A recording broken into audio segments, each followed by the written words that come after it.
Om Sai Ram. Welcome to my channel ASV Gurukul. I am Satya. Today I am going to read the first chapter of Sai SathCharitha.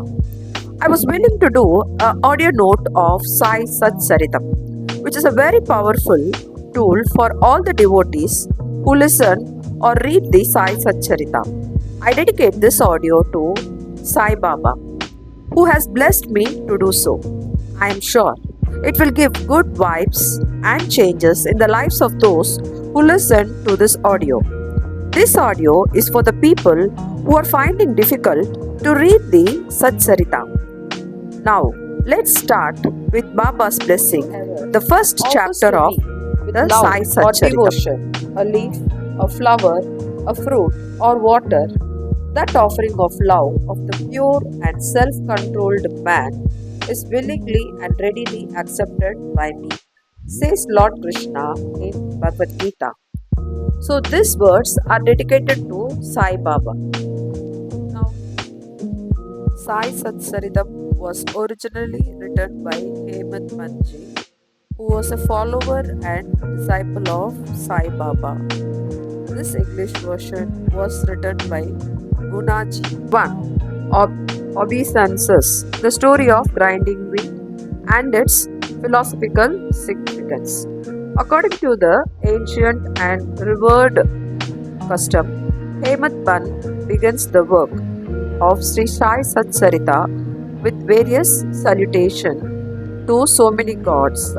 So first he prays to God Ganesh to remove all the obstacles and make the work a success, and says Sri Sai is the god Ganesh himself.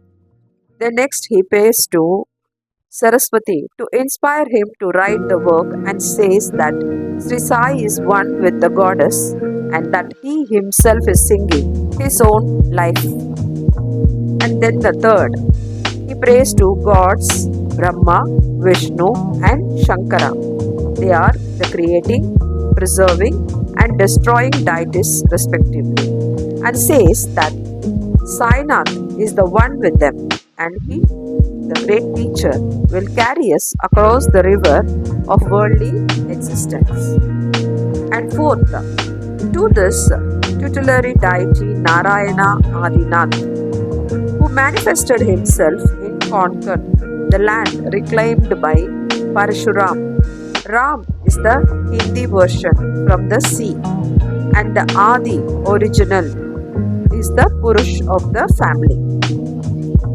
Fifth, he then prays to Bharadwaj Muni, into whose Gotra he was born, and also to various rishis, Yajna-Vaikya, Bhrigu, Parashar, Narad, Vedavyas, Sanak, Sanandan, Sanat Kumar, Shuka, Shaunak, Vishwamitra, Vashishta, Valmiki, Vamadev, Jaimuni, Vaishambhayam, Navayogindar, etc. And also modern saints such as Nivrutti, Dhyanadev, Sopan, Muktabai, Janardhan, Eknath, Namdev, Tukaram, Kanha and Narahari. He bows to all these munis. Then his grandfather Sadashiv, father Raghunath, his mother who left him in his infancy, to his parental aunt who brought him up, and to his loving elder brother. Then to the readers and prayers, and prays to them to give their whole and undivided attention to his work. And lastly, to his Guru, Sri Sai Nath, an incarnation of Sri SathCharitha, who is his sole refuge and who will make him realize that Brahma is the reality and the world an illusion, and incidentally to all beings in whom Lord dwells. After describing in brief the various modes of devotions according to Parashar, Vyas and Shandilya, etc., the author goes on to relate the following story. It was sometime after 1910 that I went one fine morning to Masjid in Shirdi to have darshan of Sai Baba. I was wonderstruck to see that following phenomena. After washing his mouth and face, Sai Baba began to make preparation to grinding wheat. He spread a sack on the floor and thereon set a handmill. He took some quantity of wheat in a winnowing fan and then drawing up the sleeves of his kafni robe and taking hold of the pick of the handmill, started grinding the wheat by putting a few handfuls of wheat in the upper opening of the mill and rotated it. I thought, what business Baba had with the grinding of wheat when he possessed nothing and stored nothing, and as he lived in alms. Some people who had come there thought likewise, but none had the courage to ask Baba what he was doing. Immediately, this news of Baba grinding wheat spread into the village, and at once men and women ran to the masjid and flocked there to see Baba's act. Four bold women from the crowd forced their way up and pushing Baba aside, forcibly took the pick or handle into their hands and singing Baba's leelas started grinding. At first, Baba was enraged, but on seeing the women's love and devotion, he was much pleased and began to smile. While they were grinding, they began to think that Baba has no house, no property, no children, none to look after. He lived on alms and therefore he did not require any wheat flour for making bread or roti. What will he do with this large quantity of flour? Perhaps, as Baba is very kind, he will distribute the flour amongst us. Thinking in this way, and while singing, they finished the grinding, and after putting the handmill aside, they divided the flour into 4 portions and began to remove them by taking a portion per head. Baba, who was calm and quiet up till now, got wild and started abusing them, saying, "Ladies, have you gone mad? Whose father's property are you looting away? Have I borrowed any wheat from you so that you can safely take the flour? Now do this. Take the flour and throw it on the village borders." On hearing this, the women abashed and whispered amongst themselves, went to the outskirts of the village and spread the flour as directed by Baba. I asked the Shirdi people, what was this Baba doing? They replied that as cholera epidemic was spreading in the village, this was Baba's remedy for the same.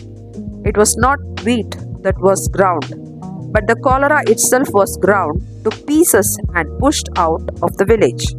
From this time onwards, the cholera epidemic subsided and people of the village were happy. I was much pleased to do all this, but at the same time, my curiosity was also roused. I began to ask myself what earthly connection was there between wheat flour and cholera? What was the casual relationship between the two, and how to reconcile them? The incident seems to be inexplicable. I should write something on this and sing to my heart's content Baba's sweet leelas, thinking in this way about this leela.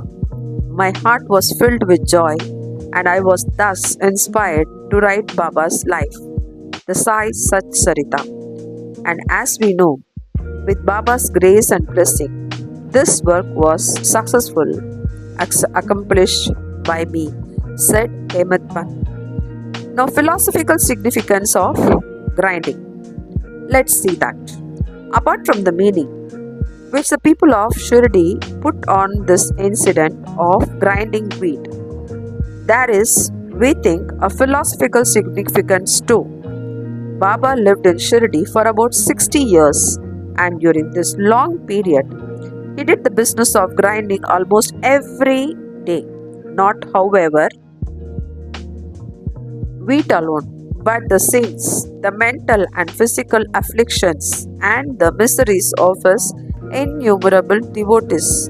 The two stones of his mill consisted of the karma and bhakti, the former being the lower one and the latter the upper one. The handle with which Baba worked the mill consisted of Gyan. It was the firm conviction of Baba that knowledge or self-realization is not possible unless there is superior act of grinding of all our impulses, desires, sins, and of three gunas: sattva, rajas, and tamas, and the ahankar, which is so subtle and therefore so difficult to get rid of. This reminds us of similar story of Kabir, who, seeing a woman grinding corn, said to his guru, Nipati Ranjan, I am weeping because I feel the agony of being crushed under this wheel of worldly existence, like the corn in the handmill. Nipati Ranjan replied, Do not be afraid. Hold fast to the handle of knowledge of this mill as I do, and do not wander far away from the same, but turn inward to the center, and you are sure to be saved. Sai Maharaj Ki Jai. This is the end of the first chapter. Thank you for listening to the story and get the blessings of Sai Baba. And shall see you in the second story. Sai Ram. Om Sai Ram.